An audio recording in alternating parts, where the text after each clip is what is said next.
राहुल नाम के व्यक्ति ने पुलिस वाला बनकर जबरन किया मकान पर कब्जा। उत्तर प्रदेश जनपद मुरादाबाद में अपने आप को पुलिस वाला बताने वाला एक व्यक्ति राहुल ने गरीब के मकान पर जबरन किया कब्जा और पुलिस में होने की दिखाई दबंग गई। दरअसल आपको बता दें, मामला है थाना सिविल लाइन का, जहां पर एक व्यक्ति का आरोप है कि उसका मकान का सौदा अब से करीब 2 वर्ष पहले नईम के साथ 9 लाख रुपए में हुआ था और नईम ने बतौर बयाना प्रार्थी को 1.5 लाख रुपए दे दिया था और बैनामा कराने के लिए 15 महीने का समय मांगा था। लेकिन नईम ने मकान का रजिस्ट्री सलमा असद के हक में प्रार्थी से करा दिया। उसके बाद नईम ने षड्यंत्र के तहत मकान पर अपने जानने वाले राहुल को किराए पर यह कहकर दिलवा दिया कि ये मेरा जानने वाला है और पुलिस में है। लेकिन राहुल ने ये मकान 5 महीने के लिए लिया था, लेकिन आज तक मकान का कोई किराया नहीं दिया। जब भी प्रार्थी जाता है तो राहुल व नईम प्रार्थी को धमकाकर भगा देते हैं और राहुल धमकी देता है कि मैं पुलिस में हूं, तुम मेरा कुछ नहीं बिगाड़ सकते, अगर कहीं शिकायत की मैं तुझे अपनी पिस्टल से गोली मार दूंगा।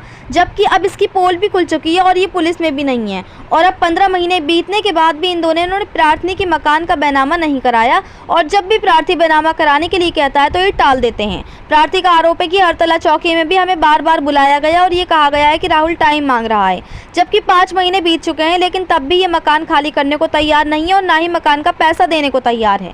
प्रार्थी ने वकील के द्वारा लीगल नोटिस भी भेजा और रजिस्ट्रार महोदय की यहाँ भी प्रार्थना पत्र दिया, लेकिन इसके बाद भी ये दोनों बैनामा कराने रजिस्ट्री कार्यालय नहीं आए और प्रार्थी को धमका रहे हैं कि ना तो हम तेरा मकान खाली करेंगे और ना ही तुझे मकान का कोई रुपया देंगे। अगर जिंदा रहना चाहता है तो मकान का बैनामा हमारे हक में बगैर कोई रुपया लिए कर दे।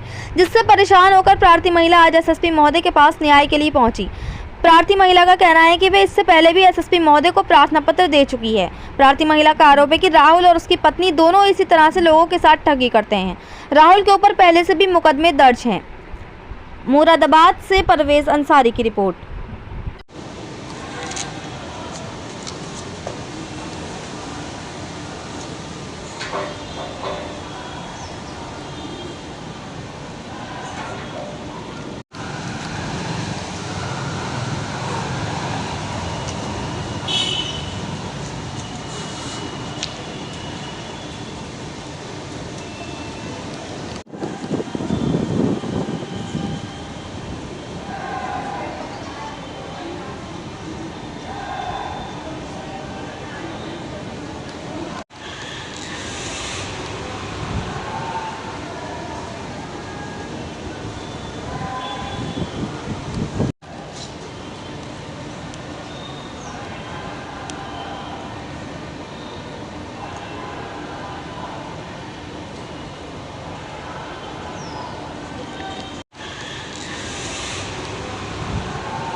क्या नाम है आपका?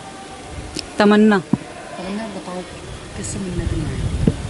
हाँ, एसएसपी ऑफिस में सर से मिलने के लिए, कप्तान सर से। क्या परेशानी? परेशानी ये थी सर कि पहले भी हमने एप्लीकेशन दी थी कप्तान सर के पास में कि हमारे मकान की तरफ से, और क्या नाम है, उसके बाद में वहाँ पे सुनवाई हुई हमारी, मतलब बहुत सी बातें हुई, समझौता पत्र हुआ हमारा चौकी पे जाके। तो राहुल चौधरी ने हमारे मकान पे कब्ज़ा कर लिया। 5 महीनों के लिए वो आए थे। हमने इंसानियत के नाते उन्हें 5 महीने के लिए रहने के लिए मकान दिया था, लेकिन वहीं पे रहते रहते उन्होंने मकान पे कब्ज़ा करना शुरू कर दिया। उसके बाद में उन्होंने धमकी दी हमारे आदमी को, जाके उन्होंने मारने की धमकी दी। बहुत से लोग उसमें इन्वॉल्व थे, लेकिन फिर भी हम डट के खड़े रहे। फिर हम आए यहाँ पे कप्तान सर के पास में, उनसे हमने आगाह किया, उन्होंने वो करी, हमारी सुनवाई भी हुई थोड़ी बहुत। और जब हम वहाँ पे गए तो समझौता पत्र हुआ हमारा 1 फरवरी को। इन्होंने ये कहा कि मैं पैसे दे दूँगा मकान के, लेकिन उसके बाद भी इन्होंने चौकी पे बुला बुला के चौकी इंचार्ज ने हमको बुलाया, मेरे आदमी को बुलाया बार बार कि भैया ये राहुल ऐसे ऐसे कह रहा है, राहुल टाइम मांग रहा है, ये मांग रहा है। तो हमने सर से यही कहा कि सर हम बार बार टाइम क्यों देंगे, आप एक बार जब समझौता फरवरी में हो चुका था कि फरवरी में ये 4 लाख रुपए 11 लाख रुपए देंगा करके, तो वरना मकान खाली करेगा, तो ये अब मकान क्यों नहीं खाली कर रहा या पैसे क्यों नहीं दे वाले। अब हम ये चाहते हैं कि हमें फिर से दोबारा एसएसपी के ऑफिस आना पड़ा और ये कहना पड़ रहा है कि अब हमारी सुनवाई नहीं हुई है, समझौता जो हुआ था उस पर भी कोई फ़ायदा नहीं हुआ है, कोई इस पर खड़ा नहीं उतरा है और वो ये मतलब रह रहा है मकान में, अभी भी दावे से कब्ज़ा करके रह रहा है। अब मुझे बस इतनी गुजारिश है कि बस अब मुझे मकान खाली चाहिए। अब मैं इसी आस से मैं अभी भी यहाँ पे आई हूँ कि भैया अब काम होना चाहिए मेरा पूरा। ये 420 है, ये हम जैसों को पता ना कितने लोगों को इसने ऐसे ठगा होगा। मियाँ बीवी दोनों 420 है। मैं खाली राहुल का नाम नहीं लूँगा, उसकी बीवी का भी लूँगी, क्योंकि जब हमें पता था कि राहुल हस्बैंड वाइफ है, लेकिन बाद में पता चल रहा कि ये बहन भाई है, तो भैया इससे ज़्यादा फ्रॉड तो कोई हो नहीं सकता फिर। और हम जैसे मतलब मासूम लोगों को पता ना कितनों को इसने लूटा होगा। और अब भी इसके ऊपर में केस हो रहा है, केस दायर है इसके ऊपर में, ये पता ना किसका है, किसके पैसे लेके भागा है, क्या करा है। अगर ये ऐसे लोग ऐसे रहेंगे तो इंसानियत पे से नामो निशान मिट जाएगा, फिर कोई किसी पे भरोसा नहीं कर पाएगा फिर ऐसा करके। पुलिस वाला क्या कहता? पुलिस वाला बताता था ये अपने आप को, लेकिन जब हमने इसकी पोल खोली तो ये पुलिस वाला भी नहीं है। और दूसरी बात ये है कि भैया जो बात चौकी पे जो हुई थी हमारी, उस पर भी कोई बात खरी नहीं उतरी है। वहाँ के जो है इंचार्ज ने हमें बार बार बुलाया, वो भी आए, चौकी हड़तला वालों ने, हम बार बार गए, वो भी आया।